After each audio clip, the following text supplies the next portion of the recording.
শুভ সকাল বন্ধুরা, কেমন আছো তোমরা সবাই? আশা করি ভালো আছো। আর আমিও খুব ভালো আছি তোমাদের ভালোবাসায়। তো আবার একটা নতুন ভিডিও নিয়ে চলে আসলাম। তো তোমরা দেখতে থাকো, ভিডিওটা কাটবে না, পুরোটা দেখবে। আর আজকে হচ্ছে শ্রাবণ মাসের শেষ সোমবার, তাই শিবের পুজো করতে করতেই ব্লগটা শুরু করলাম। তো তোমরা কারা কারা গেছিলে জল ঢালতে তো কমেন্ট করবে। আর আমিও যেতে পারিনি জল ঢালতে, আগে যেতাম ছোটোবেলায়, মানে ছোটোবেলা বলতে বিয়ে হওয়ার আগে গেছিলাম, বিয়ে হওয়ার পরে কোনোদিন যাওয়া হয়নি। তো পরের বার থেকে ইচ্ছা আছে যাবো। তো তোমরা কারা কারা গেছিলে তো কমেন্ট করবে। আর এই দেখো খুব সুন্দর করে মানে পুজো করেছি ফুল দিয়ে। দেখো এই দেখো এবার তুলসী মন্দিরে এটা নিয়ে যাবো, তাই এটা গুছিয়েছি। আর এই দেখো ছাদে চলে এসেছি। আর এই দেখো জামা কাপড় সব কাচা হয়ে গেছে। তো আজকে আমার কাচা ছিল না, আমার যা কেচেছে এটা। তারপরে দেখো চলে আসলাম হচ্ছে রুটি করব, কারণ তোমাদের দাদাভাই সকালবেলা রুটি খেয়ে কাজে যায়, তাই রুটি বানাচ্ছি। আর আগে ভাত খেতো, তো এখন আর ভাত খাই না, এখন রুটি করে দিতে বলে, তাই রুটি করে দিই। তো এই দেখো রুটি করছি, আর একদিকে এই দেখো ডালে ফোড়ন দিয়ে দিলাম। আর আমি রুটি আগে বেলে নিই, তারপরে একে একে রুটিটা ভাজি। তো এই দেখো একদিকে রুটি হচ্ছে, একদিকে ডালটা ফুটছে। আর এইদিকে আমার ছেলে দেখো শুয়ে শুয়ে দুধ খাচ্ছে। আর ঘরের অবস্থা দেখো, আমার বিছানাটা কেমন হয়ে পড়ে আছে, এখনও বিছানাটা গোছানো হয়নি। তো এই দেখো আমি বিছানা গোছাবো তাই চলে এসেছি। আর এই দেখো একটা বেড বেড কভারটা চেঞ্জ করব আজকে, আর বালিশ কভারগুলোও চেঞ্জ করব। তো তোমরা কিছু মনে করো না, তো ভিডিওটা দিতে আমার একটু লেট হয়ে গেল, একটু না না অনেকটাই লেট হয়ে গেল। তো দেখো তোমরা, আর আমি চেষ্টা করব একটু তাড়াতাড়ি ভিডিওটা দেওয়ার, মানে ভিডিওগুলো দেওয়ার চেষ্টা করব তাড়াতাড়ি। আর তোমরা একটু ভালোবাসা দিও, ভালোবাসা দিলেই তো ভিডিও করতে ভালো লাগবে, তাই না? আর ভালোবাসা যদি না দাও তাহলে তো ভিডিও করার এনার্জি চলে যাবে, ভালো লাগবে না। তো একটু পাশে থেকো। আর তোমাদের সঙ্গে গল্প করছি, আর আমার ঘরটাও গোছানো হয়ে যাচ্ছে। কিন্তু ঘরটা পুরোপুরি গোছানো হচ্ছে না, শুধু বিছানাটাই হচ্ছে, কারণ আমার মানে ঘরের ভেতর মানে অনেক কিছু জিনিস আছে, মানে আমাদের বাইরে একটু কাজ চলছে, তো তাই বাইরের জিনিসপত্র সব ঘরে এনে মানে রাখা আছে। তো পুরো একদম ভর্তি, ঘর ভর্তি। আর করে ভিডিও দিতে পারছি না, কারণ তার কারণ হচ্ছে যে আমার ফোনটা না একটু খারাপ হয়ে গেছে, ফোনটা মানে ক্যামেরাটা ভালো না। তো খুব কষ্ট করেই করছি, ক্যামেরাটা ভালো না, ক্যামেরাটা মানে ফোনটাও প্রচণ্ড হ্যাং করছে।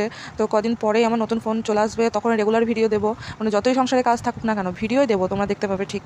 আর তোমরা ভালোবাসা দেবে একটু। আজ আবার শাড়ি পরেছি, আমি বাড়িতে শাড়িই পরি না। আর শাড়ি পরে খুব মানে লটাপটি করি, আমি কাজ করতে পারি না, হাঁটতে পারি না, আর মনে হয় যেন পড়ে যাব। তো আস্তে আস্তে শিখে যাবো, আস্তে আস্তে হয়তো অভ্যাস করতেও হবে, তার জন্য না। আর আর ওই দেখো বড়ো বালিশগুলোর সব কভার চেঞ্জ করা হয়ে গেল। তারপরে এবার আমার মানে ছেলের ছোটো ছোটো বালিশগুলোর কভারগুলো চেঞ্জ করতে বসেছি।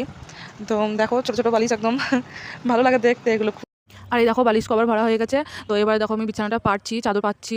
তো চাদর এখনই পাচ্ছি, তো একটু পরেই আমার ছেলে আসবে, এসে খেলা করবে, চাদর টাদর সব উল্টে দেবে, মানে চাদর ঠিকঠাক রাখে না। মানে কতবার যে আমি দিনে মানে চাদরটা ছাট করে পারি তার কোনো ঠিক নেই। আর ও শুধু মানে খেলবে, তো এত খেলনা দেবো, সেই খেলনাগুলো দিয়ে খেলবে না, ওই চাদরগুলো তুলবে, শুধু চাদরের তলে যে কাঁথাগুলো আছে সেগুলো তুলবে।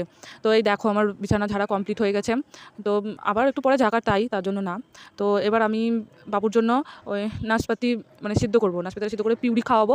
তো আমি প্রত্যেকদিন অ্যাপেল খাওয়াই, কিন্তু আজকে দেখি একটু নাশপাতি আনা করিয়েছি তোমাদের দাদাভাইকে। তো দেখা যাক মানে খাই কি না। তো দেখি এটা ছাড়াবো, ছাড়িয়ে সিদ্ধ করতে দেবো। তো যারা এখনও আমার চ্যানেলটাকে সাবস্ক্রাইব করোনি তারা একটু সাবস্ক্রাইব করে দেবে। আর যারা ফেসবুক থেকে দেখছো তারা একটু ফলো করে দেবে প্লিজ, একটু লাইক শেয়ার কমেন্ট করবে। তো তো খোসা ছাড়ানো হয়ে গেছে, এবার কুচি কুচি করে কেটে নিচ্ছি। তো কেটে নিব, এরপরে বাটিতে দেবো, দিয়ে ধুয়ে নেব। তো ধুয়ে নিয়ে ভালো জল দিয়ে সেদ্ধ করে নেব। তো তখন সেদ্ধ করা হয়ে গেছে আমার, তো ভালো করে ম্যাশ করে নেব এটা দিয়ে। আর এটা আমি অনলাইন থেকে অর্ডার করেছি, মানে ভিডিওতে দেখেছিলাম যে অনলাইন থেকে অর্ডার করেছি, বেশ ভালো ওটাতে ম্যাশ করানো হয়। আর এটা হচ্ছে সিলিকনের চামচ। তো এই দেখো প্রথমে দিচ্ছি তো মাথা নাড়াচ্ছে, আর মুখটা কেমন করছে দেখো, খেতে চাইছে না। তারপরে ওর ওর কাকিমা এসছে ওকে খাওয়াতে, মানে কত বায়না আর কি ছেলের, মানে বিছানাতে থাকছেই না, ওইদিকে চলে যাচ্ছে, মানে খাবেই না, কত দুজন মিলে মানে লড়াই করছে ওকে খাওয়ানোর জন্য, কিন্তু সে খেতে চাইছে না, খেলেও মুখটা সেই মাথা নাড়াচ্ছে, খাবে না। তো দেখো খাওয়ানো হয়ে গেছে। আর দেখো এটা হচ্ছে ওষুধ, ওষুধ খাওয়াবো। তো হোমিওপ্যাথি ওষুধ, তো হোমিওপ্যাথি ওষুধটা খেতে না খাওয়াতে না আমার তো প্রবলেম হয় না, বেশ টুক করে খেয়ে নেয়, মানে মিষ্টি মিষ্টি দানা তো খেয়ে নেয়। আর যেগুলো অ্যালোপ্যাথি ওষুধ ও আগে খাওয়াতাম, তো আমার কতই না কষ্ট হতো, খাওয়াতে খাওয়াতে পারতাম না, খুব কাঁদতো। আর জোর করে একদম মুখের মধ্যে ভরে দিতাম, আর উগলি ফেলে দিত। তো এই দেখো ওষুধ খাওয়া কমপ্লিট। তারপরে ওর ওর কাকাদের ঘরে এসে কেউ খেলা করছে। তো আজকে আমি রান্নাবান্নার দিকে যাইনি, ওইদিকে রান্না করছিল আমার শাশুড়ি মা আর আমার যা। তো এই দেখো বিকেলবেলা চলে এসেছি ছাদে, একটু গুরু গুরু করবে, তাই আমার বাবুটা নিচে থাকছে না, বাইরে বেরোবে শুধু। দিয়ে ওর কাকিমা বলছে চল হাঁট, তো হাঁটাচ্ছে, তো হাঁটবে না, পায়ের উপর পা দিয়ে দিচ্ছে। তো হাঁটতে শিখলে যে কী করবে। আর এই দেখো এটা হচ্ছে আমাদের পাড়ার শিব মন্দির। তো শিব মন্দিরে আজ জল ঢালা ছিল বলে তার তরফ থেকে মানে খাওয়া দাওয়া ছিল রাতের বেলা। তো এই দেখো আমাদের ভোলে বাবা সব জল ঢেলেছে, পুজো হয়েছে।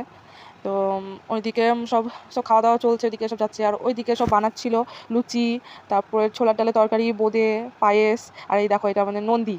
আর এটা দিনের বেলা আমার শাশুড়ি মা আমার ছেলেকে নিয়ে আসে, আবার দেখে খুব খুশি হয় ওটাকে দেখেও। আর এই দেখো আমি খাচ্ছি লুচি, কিন্তু আমাকে না বোঁদে দেয়নি, আমি মানে লজ্জায় চাইতে পারিনি। আর ওই দেখো তোমাদের দাদাভাই পরিবেশন করছে হাতে তো এই দেখো জল দিচ্ছিল আর আমি খাচ্ছিলাম, ভিডিও করছিলাম। আর এই দেখো খাওয়া দাওয়া করে বাড়ি চলে এসেছি। তো ভিডিওটা আমি এখানেই শেষ করছি। তো ভিডিওটা কেমন হয়েছে তোমরা কমেন্ট করে বলো। এখনকার মতো টাটা।